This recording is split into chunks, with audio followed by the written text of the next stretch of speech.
Welcome to this special Australian Businesses Abroad for Business Success. I'm Chloe James. During a recent trip to London, I had the privilege of sitting down with some pretty impressive Aussies and New Zealanders who are making waves across the pond. This episode is an interesting one, highlighting how to take an incredibly successful Australian business overseas. The team at finder.com.au say it's their goal to simply make sure you find what you're looking for. Whether it's saving money, getting more rewards, or just learning something new, their comparison site compares a variety of product types across cards, loans, savings, insurance, shopping, I love that one, and technology. First up tonight, I'll be chatting to Fred Schebesta, who is the co-founder of finder.com.au, before we head across to London and hear some top tips from his UK CEO, John Osler, about what it takes to grow an Aussie business overseas. Fred Schebesta used to help many of Australia's biggest financial institutions and telcos save money and get more return on their investment from their online marketing spend. In 2007, he won the ADMA Young Direct Marketer of the Year and subsequently got to a point where he felt he could be more impactful if he applied this knowledge and effort towards building a comparison service to bring competition to the fairness in the banking space in Australia. And so, Finder.com was born. Fred joins me on Business Success. Thank you so much for being here. Thanks, Chloe. How are you? I'm great, thank you. So tell me, I think this is a really exciting episode. We're going to have a chat to you and then we're going to cross to John, who I spoke to in London just a couple of weeks ago, who's taking Finder to London. And I know you're in the US as well. Let's just kick off with finder.com.au. I'm sure most people know what it is, but just give me the little rundown on the business to start with. Yeah, sure. I guess we're a comparison service. Our goal and our belief is to better all the world's decisions. And we're trying to be the Amazon of comparison, so you can compare anything at Finder. Obviously, we started in Australia, and now we're doing that in the US, the UK, and we're expanding to another 10 countries around the world. Wow, pretty massive. Yeah. Massive stuff. I said in the opener that you sort of started in banking and sort of financial services, and then you obviously saw the need for the comparison there. Tell me a little bit about that journey from going from that background to what you're doing now. Yeah, I guess, we used to build websites and market, other financial institutions' services. Mm-hmm. But now what we're trying to do, when we're doing that, we're like, well, why can't we do that ourselves and help them? So we thought instead, why don't we write guides? And we've got now 20,000 guides on the site. There's a massive gap of information and still so much financial literacy that needs to be done in Australia and all around the world. We thought we could help a lot of people actually make a great decision. So there's a lot of information, that's actually not on the internet as well. And we do a lot of work in getting that and putting it on the internet. So there's a lot of very unique information that people can make decisions around. Yeah, I love the piece on financial literacy. I think that's a really important space in Australia and globally as well. Is that really important to you? Massive, yeah. I was a struggling entrepreneur. So Frank and I used to eat spaghetti every night. Frank's the co-founder of Finder. Yeah. And if we didn't have that, then we used to get all the other tins and put them together and then sort of mix them up, and that was interesting nights. Nice. We used to try and save money any way we could. Yeah. We just wrote about our experiences, and I started writing about, student credit cards in the beginning, and then talking a lot more about credit cards and things like that. And Frank and I have always lived very, very frugally. I think we talked about, I wear my shoes until they're completely all the way worn through. Yep, I love that. I saw it on LinkedIn the other day. I love it. Yeah. We're just very, very, naturally we're like that. And I think a lot of people at Finder appreciate that, and a lot of the community around the website appreciates that. And our goal is, 50% of the people who go to Finder don't actually convert on our site. They go direct. But that's great, because our goal and what we believe in is to better all the world's decisions, because there's a lot of decisions out there people are making, and unfortunately, that they're probably paying a bit too much. Okay. And what it inhibits people from doing is actually living out their dreams in their life. Because they don't have that money, they don't have that financial freedom, and so that's what we're trying to solve. Yeah, and you absolutely are solving it. I think it's really interesting. We hear about Australia being one of the most expensive places to live in the world. So this is important, right? People are comparing, making their choices, and your product is absolutely defining them doing that. When you were starting out, what were some of the biggest sort of toughest challenges when you were building the site and the platform? And I guess it was just the two of you, and then I want to talk about how I'm sure that team is massive now. Yeah.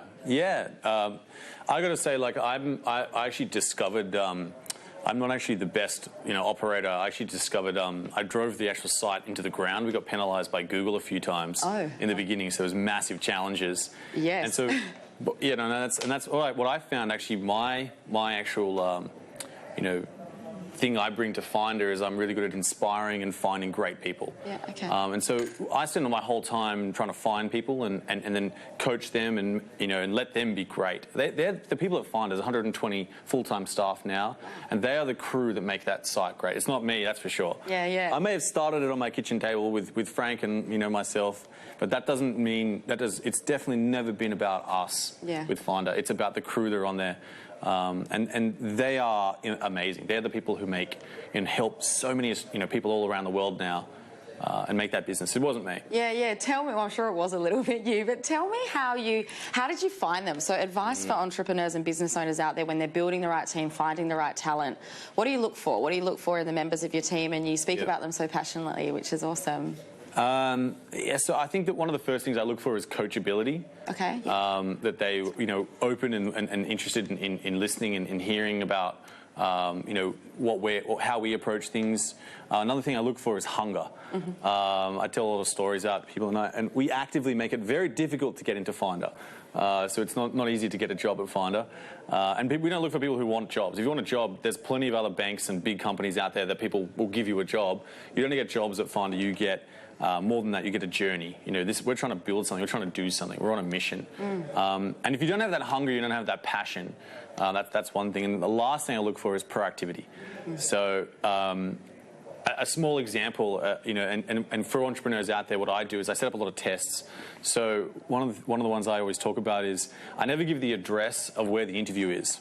Okay. So if you're having an interview with me, you'll never know. And they ask me where the address is. If you can't Google that, where the Finder office is, where all those people already are, then clearly you're not that proactive. Yeah, right. You're probably not going to get a job at Finder. No, that's good. That's good. I hear my CEO says a lot of similar things about sort of ways that he hire, and we talk a lot about culture of like hiring for culture. Yes. Would you believe in that as well? Obviously, you're looking for the right kind of person. Culture's super important. Massively. I protect the Finder culture ruthlessly. In fact, we sort of made a real recent change back to we sort of were losing our way a little bit in the Finder culture, and we sort of really brought that back and brought back that we have the third value of Finder is called Go Live, and it's actually one of our competitive advantages is that we have a bias to putting things live on the internet, and succinctly what it means is pretty much.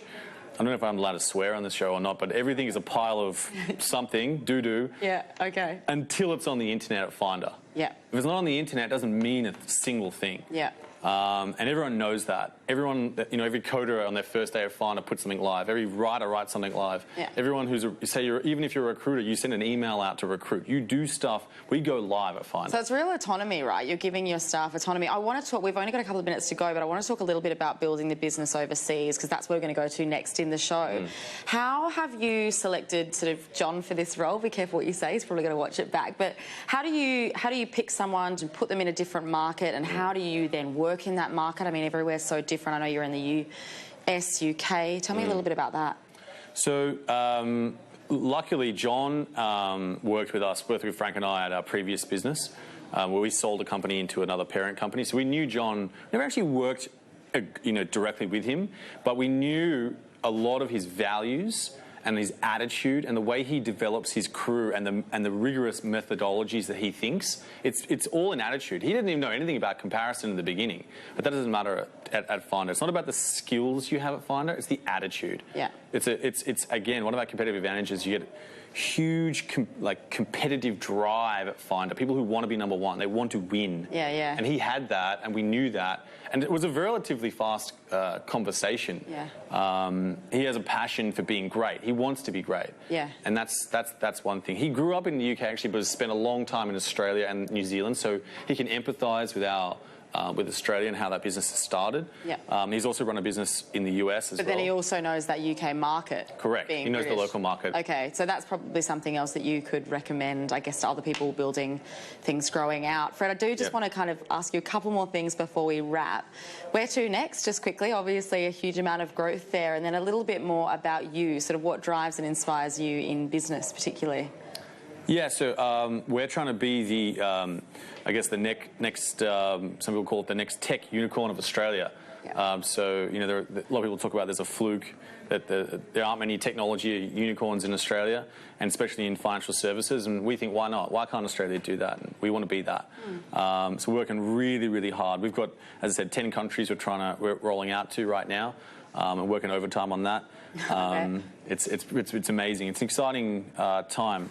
You know, I think at the end of the day, as I said, the Amazon of comparison. We think there's a great opportunity around the world for a global comparison service. Yeah. And why not? Fantastic. Just quickly, what do you do in your personal life that you see contributing to your business success? Because you sound pretty busy. Well, you know, I'm very inspired by my my two little girls. They're amazing, and my mom's a great inspiration. I think I've been on this show as well previously. She's been as well. She's amazing. But I subscribe to a lot of exercise. So I try and exercise 3 times a week. And I have a great personal trainer, Dylan. He's down at Bondi, if you guys need a trainer. Awesome. But I think the continuous application of fitness to an entrepreneur allows you to get through those really tough and emotional times. Because a lot of the time you're actually just fighting yourself. The business is doing really well, but most of that energy, that you continuing to keep going, you need to have that pause and it's really hard to do. To find that time, but that's probably, I think. But it's important to find it. Listen, thank you so much, Fred, for coming on Business Success. We're going to chat to John after the break, hear from him in London. Stay with us and we'll hear from Finder in the UK.